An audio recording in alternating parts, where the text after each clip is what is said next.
What's up guys, Funk with you with a reading vlog. We're going to take a quick look at my 2021 reading goal with the Goodreads yearly challenge. Last year I read 50 books. Actually several years ago I started using Goodreads and setting a yearly challenge. It went 30 books for 1 year. 2 years ago I read 40 books. Last year I read 50. This year I'm going for 60. And I've got a little bit of a problem on my hands. You see, I recently came out of a reading slump and I am behind. I'm shooting for 60 books. I'm still thinking I can do it. I've only completed 7 so far, and I'm going to tell you what I've read this year in the order that I read them. The very first book that I finished this year, which I actually started last year, I finished this probably like the 2nd of January, Joyland by Stephen King, which is a hard case crime novel paperback. Sherlock Holmes, The Hound of the Baskervilles. That was a quick read for me. That was the second book that I finished this year. Third one, Stephen King's The Gunslinger. This was my 4th time through this novel. I'm making my way back to the Dark Tower. The fifth one, or the fourth one rather, that I read this year, Charlie the Choo-Choo by Beryl Evans, also known as Stephen King. This is a children's book that comes directly from the Dark Tower series. You see, in the Dark Tower series, this book is in the book. This very book is encountered by a character who reads it, and the entire text is in the Dark Tower series. The Wastelands is the book that this book is a part of. So I really like this treasure. It comes directly from the Dark Tower series. One of the reasons I'm behind with my Goodreads goal is because I finished a massive paperback that took me nearly a month to read, Words of Radiance by Brandon Sanderson, the second book in the Stormlight Archive, which is a massive epic fantasy series that I'm really loving. I can't wait to go further on with that.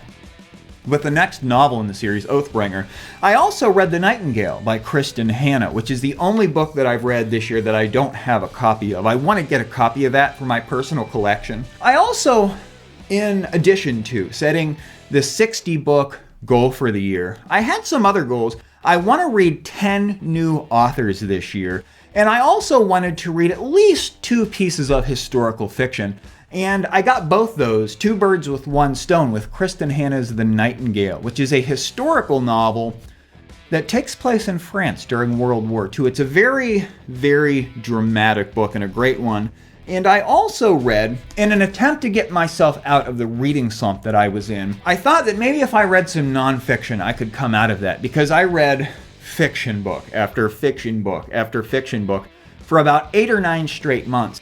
I read most recently The 48 Laws of Power by Robert Greene, which is a self-help book, a phenomenal historical look at different power plays that real historical figures have made over the years.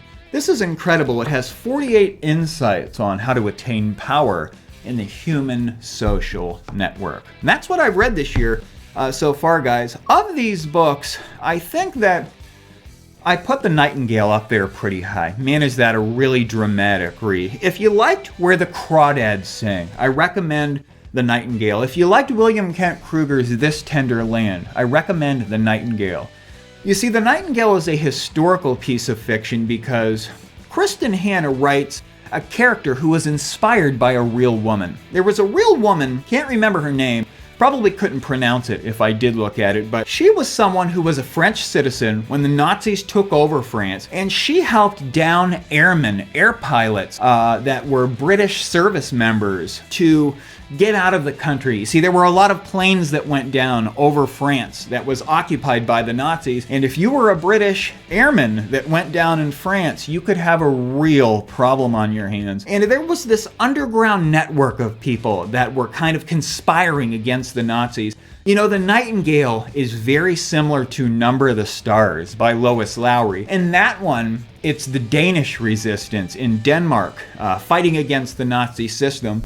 And in The Nightingale, it's the French resistance. And I just loved it. The characters were great. It was a really emotional read that got an emotional reaction out of me.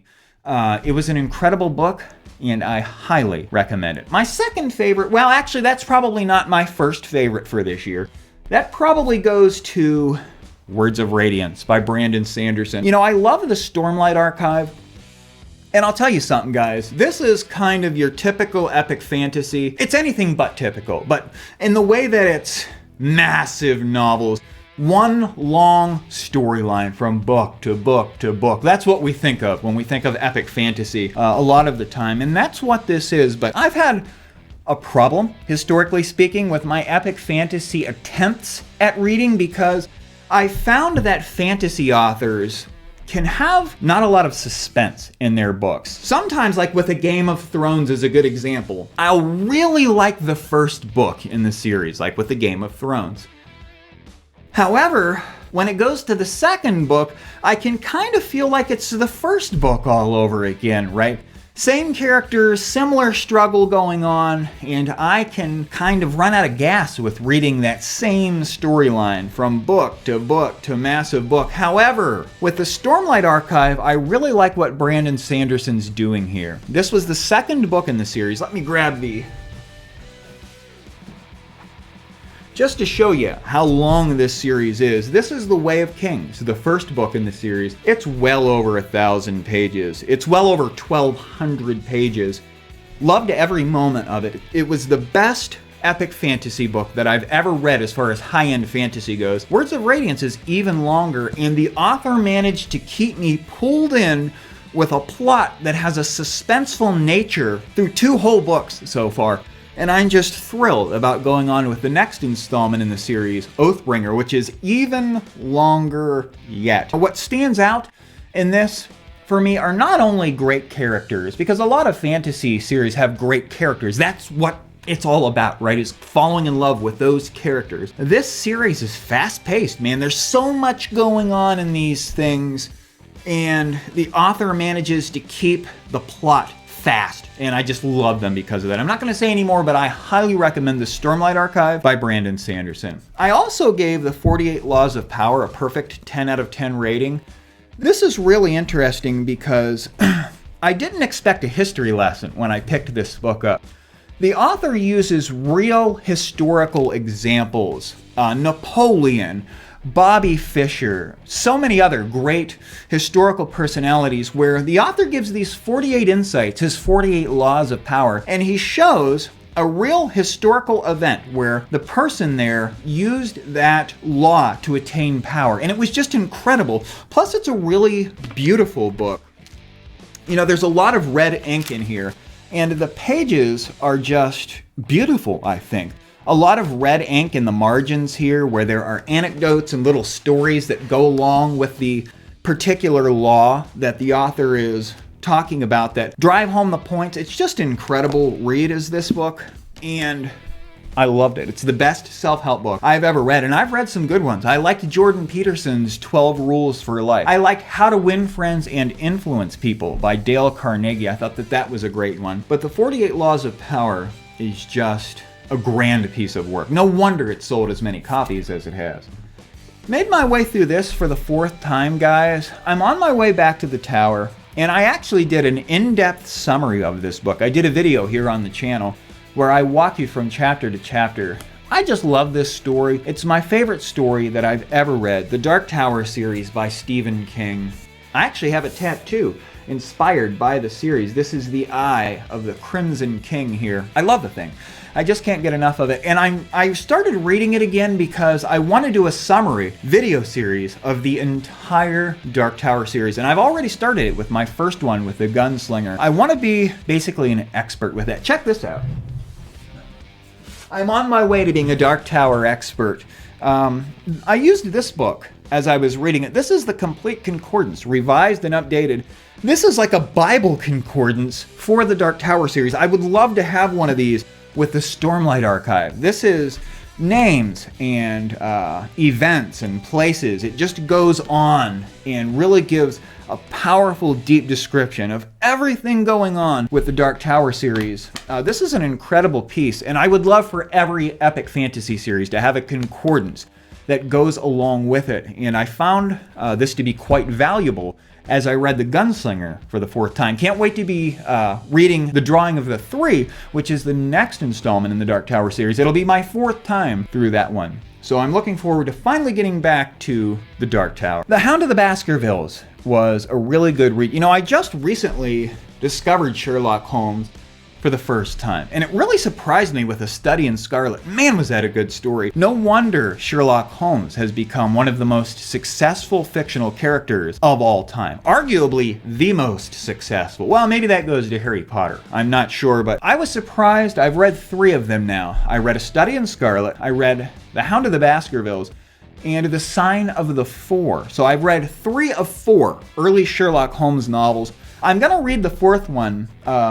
What's the name of the 4th one? I've forgotten the name of the 4th one. But after I read that one, The Valley of Fear is the 4th one, then I'm going to read all 56 short stories. I want to read every single thing that is Sherlock Holmes that was written by Arthur Conan Doyle, and I will. I'll be reading The Valley of Fear later this year. The other book that I read this year, the very first one, was Joyland by Stephen King. You know, I read this because I was in the mood for a carnival read. That was just what I wanted. I wanted a carnival atmosphere. I was a little bit disappointed with this one. It's also a ghost story. You know, there are some powerful characters in here. I just thought the characters were great. It was an extraordinary attempt by Stephen King with the characters. These were some damn good characters. However, I felt that the plot could have been more focused in on the ghost story, and I felt that at the end we didn't get enough resolution. I'm not going to say anything more about it. You know, Stephen King has now written 3 books for the Hard Case crime series, which is a series that many authors have contributed to that kind of give the feel of the 1950s whodunit paperback. That's exactly what those are. I can't wait to read his Colorado Kid. And he also just released one, a real popular book. It's hot in the media right now, Later, which is his 3rd contribution to the Hard Case crime series. I'm also reading several books right now. Just did a reading blog on what I'm currently reading, so check that out if you please. But that's where I am at, guys. I have read 7 books. I'm behind. I should have twice as many finished as I do now if I'm gonna get 60 books in, but I'm gonna pick up the pace here on my reading. I need to get some books knocked out so that I can still achieve that goal. Let me know where you guys are at with your reading goals. If you're doing one, let me know what you're reading down in the comments below. Please like this video if you enjoyed it and subscribe to the channel if you love to read. Thanks for joining me, guys. I'll see you next time.